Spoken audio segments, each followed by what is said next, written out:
Hello, everybody, and welcome to your NARSA weekly update for the week commencing Monday, the 31st of October 2022. Yes, that's right, Halloween. Happy Halloween, everyone. By the time some people get to listen to this, I'm sure it won't be Halloween anymore, and I hope you had a very good time dressing up or seeing all the kids dress up and do what they call over here trick or treating. Or just, what is it we used to say back home? The sky is blue, the grass is green. What have you got for my Halloween? Something like that. I don't know. Anyway, it's Gary here again, and another eventful week for our wonderful club is in the history books. And I have to say, it was very, very nice of the current squad to go all out for Halloween on Saturday and dress up like a real Rangers team for possibly or probably actually the first time this season with a commanding victory over Aberdeen. It was absolutely brilliant. More about that in the game section in a wee bit here. But I have to say, I mean, how much life is just better for every one of us when our team plays like that. Am I right?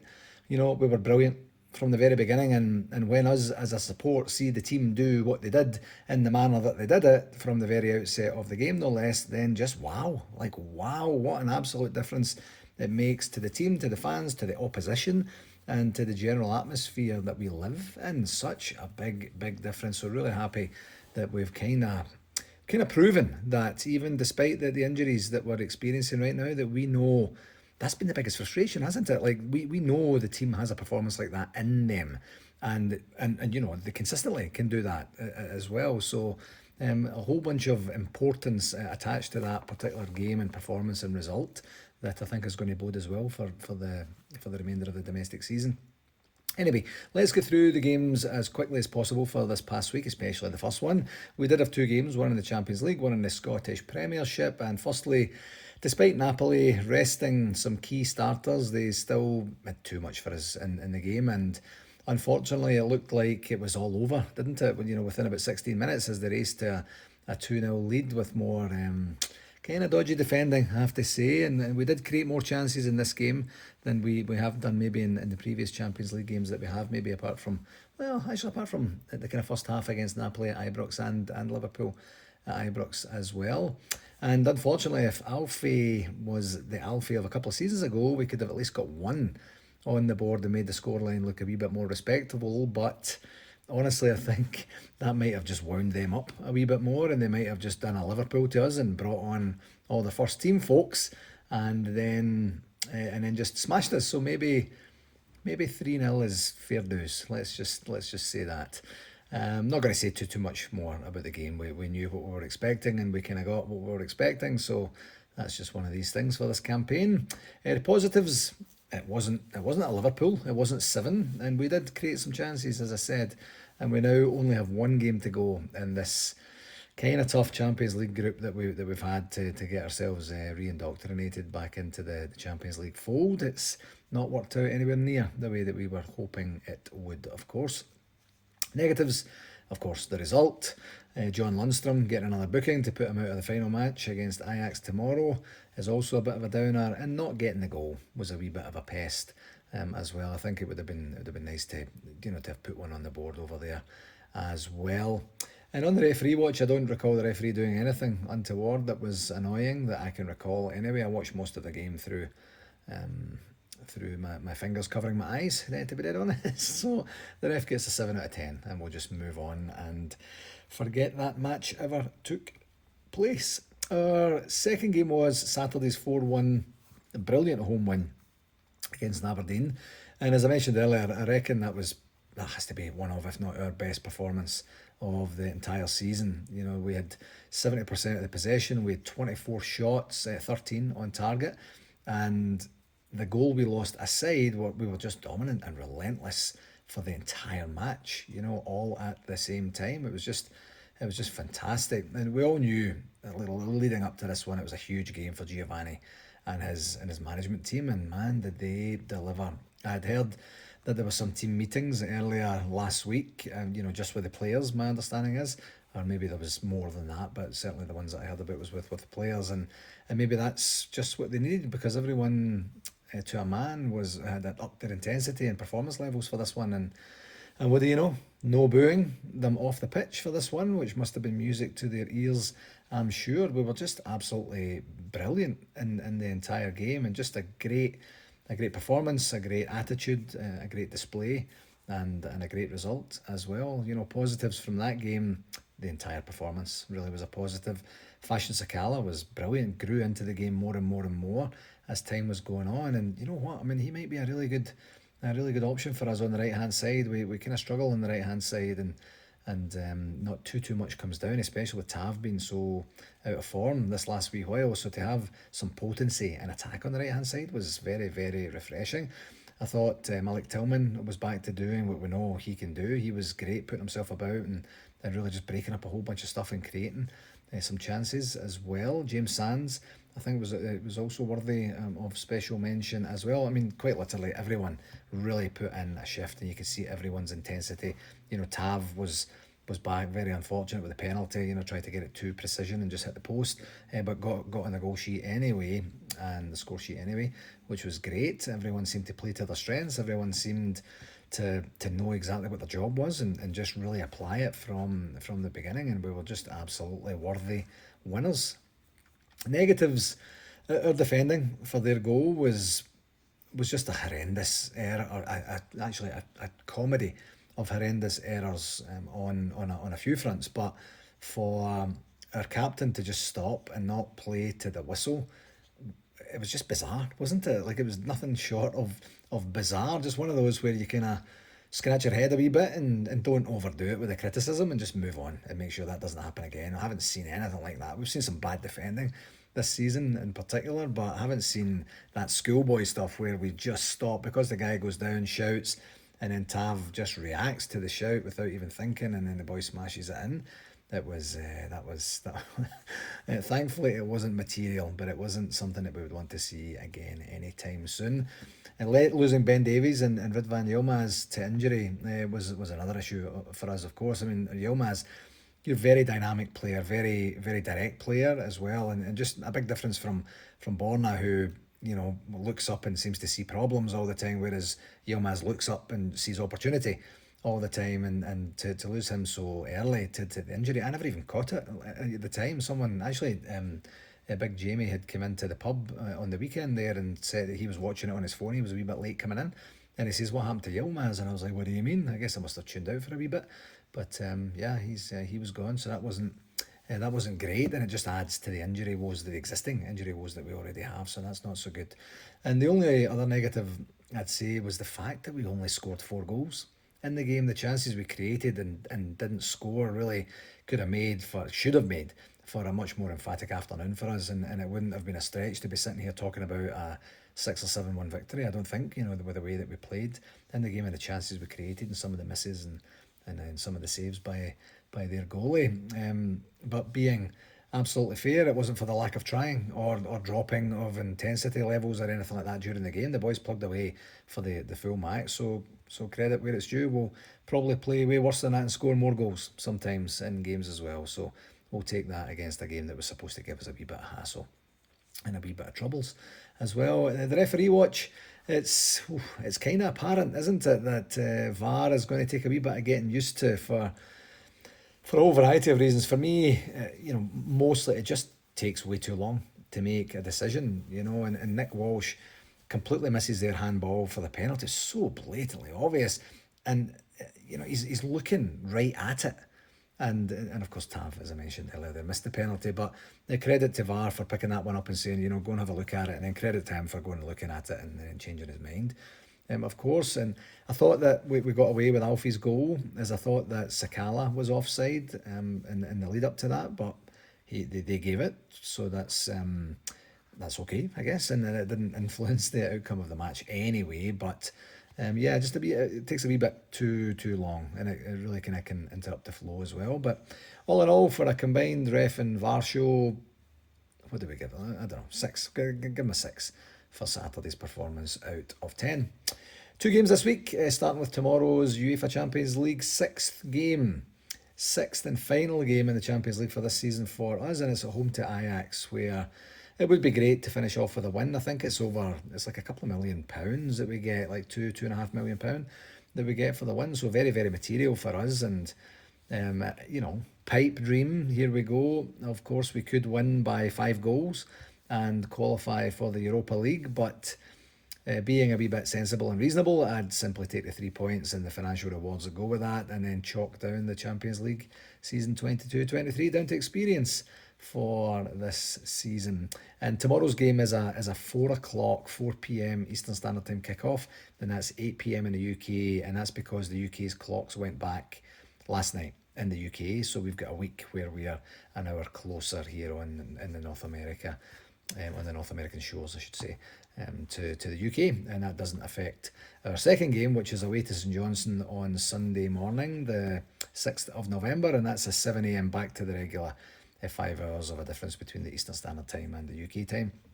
And that's a noon UK time kick-off, and as I mentioned, the North American clocks will be back by then, and we'll all be back to normal. Like we say with all games, this one is a must-win, and it won't be easy for us. St Johnstone have won the last 2 league games and are only 3 points behind 4th spot in the league. So another one to navigate. I don't want to give the opposition too much respect most of the time, to be dead honest. I want to just say, if we show up and do a version of what we done on Saturday there, we win every single domestic game. That's a simple fact.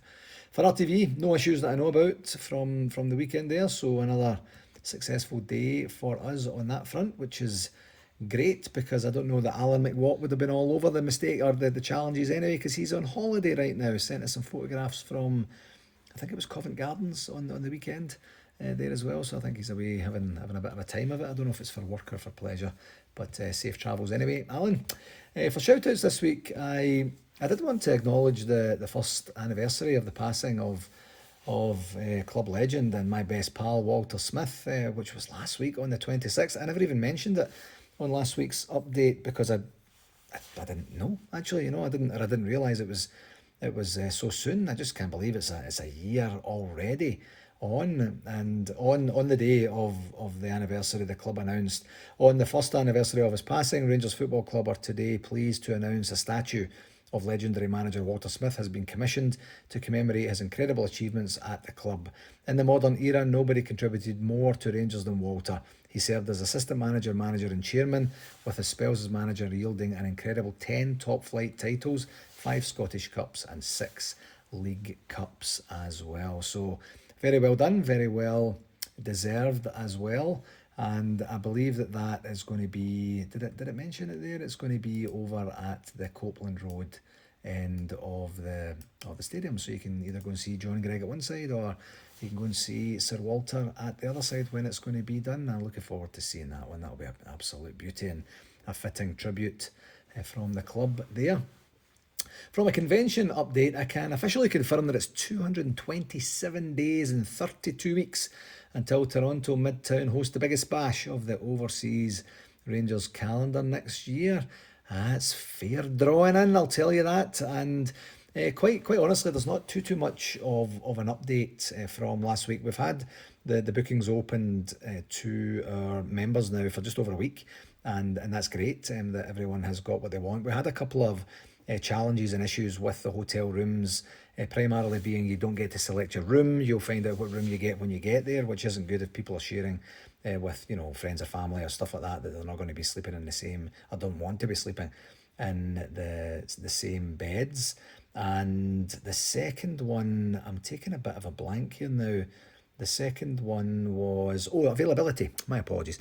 Availability on the dates, and they were selecting some dates and getting a note back saying you're selecting dates out with the convention, and then they sent a pickup report, which I think I mentioned last week, is just how many rooms have been picked up, and we have availability. So I'm like, what's going on here? So we had a meeting with the hotel on Friday.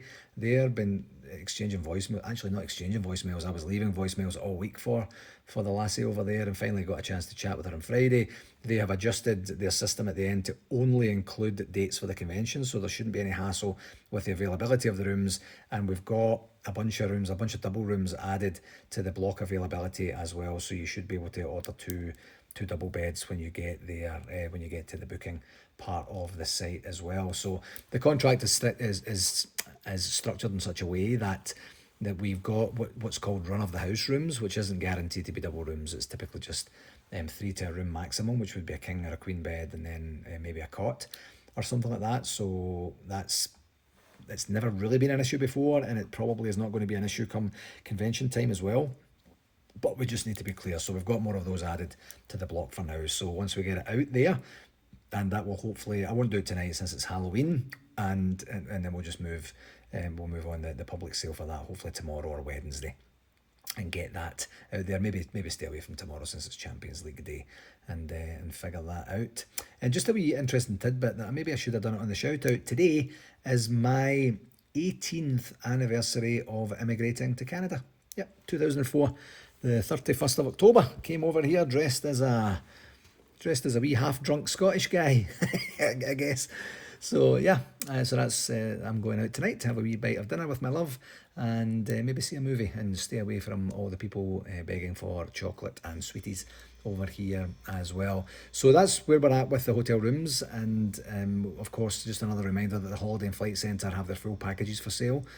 For folks that have expressed an interest in that as well. We'll put the link in the blurb for tonight, and then see where we go from there. And I know I keep saying this, I think I've probably mentioned it the last 2 weeks, but we'll get onto the ticket sales, spend a bit of time on that this week, for sure. I've got some time. Leo's still on holiday this week. I'll have a wee bit of time, either tomorrow or Wednesday, just to kind of finalise all the stuff we need to finalise, and maybe we put out the same email saying hotel rooms and tickets are for sale, or something like that. I'm not 100% sure. If you're going to do the full travel package, which includes your flights, your transfers in Toronto, your hotel, and the event tickets, you don't need to buy extra event tickets. And I know that sounds pretty obvious, but you don't have to buy them and then go to Rosie and say I don't need them. There's tickets set aside, and that will just be part of your package as well. So that's really the update for this week. It's amazing how quickly the weeks go past, and it feels like maybe not so much progress was made, but as I say, we didn't manage to connect with a hotel till very, very late in the week last week, and that's kind of where we're at on that. On the communication section for this past week, Rangers announced today actually that the Rangers Museum is delighted to be able to feature Willie Johnston's 1972 European Cup Winners' Cup jersey in the club's state-of-the-art new Edmiston House facility. The match-worn shirt was recently loaned into the archive collection and will help showcase the club's illustrious history, which is sure to capture the imagination of the Rangers family. Johnston scored twice in the club's European Cup Winners' Cup triumph in Barcelona in 1972, a famous evening that holds a special place in the club's history. You can support the museum by playing Rangers Youth Development Company's weekly Museum Lotto Draw, which offers supporters the chance to win a weekly top prize of £2,500 while raising funds exclusively for the museum. So that's great news to see. To be able to see when it gets opened, the Willie Johnston's match-worn Cup Winners' Cup jersey. We've seen it so many times in black and white. It'll be great to see it up close in beautiful royal blue as well there. And if you're a MyGers fan, you might have received an email this last week talking about an opportunity to, as an overseas fan, to get a wee bit of presents for yourself and or your friends and family at Ibrox. And I'll just read this wee part out. You've followed near and far. Here's your chance to be part of the crowd, regardless of where in the world you are. We would love for our Global Gers members to be part of the matchday experience, whether you're in Europe, Australia or USA. I guess they must have forgot about Canada there. You could see your face at Ibrox during one special match. To apply, please upload a headshot along with your name, and we will do our best to showcase as many of your photos as we can during the Rangers versus Hearts match on Wednesday the 9th of November, so that's just next week. This match will also be live on Rangers TV, so be sure to keep an eye out for your photo. We appreciate that many of our overseas fans don't get to come to Ibrox as often as they would like, therefore we would love to give you the opportunity to be seen on the big screen. So that's pretty cool, I have to say, getting that in there. I believe actually when I clicked into the email last week, I think they said that you had to have that in by, it might be the 2nd, it might be Wednesday, this coming Wednesday, just to give them a week to do whatever it is they have to do in terms of putting it all together and putting a montage together or whatever. So if you're going to do that, don't wait, please. And it's very, very simple. You click on the link in the email and then you get to the site, then it asks you just to upload your headshot, and then I'm assuming, I haven't went as far as that, but I'm assuming after that, or not long after that, it will ask you to then put your name in and then see how it's going to look. So I mean, that would be on a big screen and maybe on the advertising boardings as well. So that's pretty cool. Yeah, that's something to look out for. Anywho, that will do it for this week, my friends. I'm going in at quite a pace today because I think the doorbell is going to start going here any second with these trick-or-treaters. So I didn't want that to interrupt the recording for this week.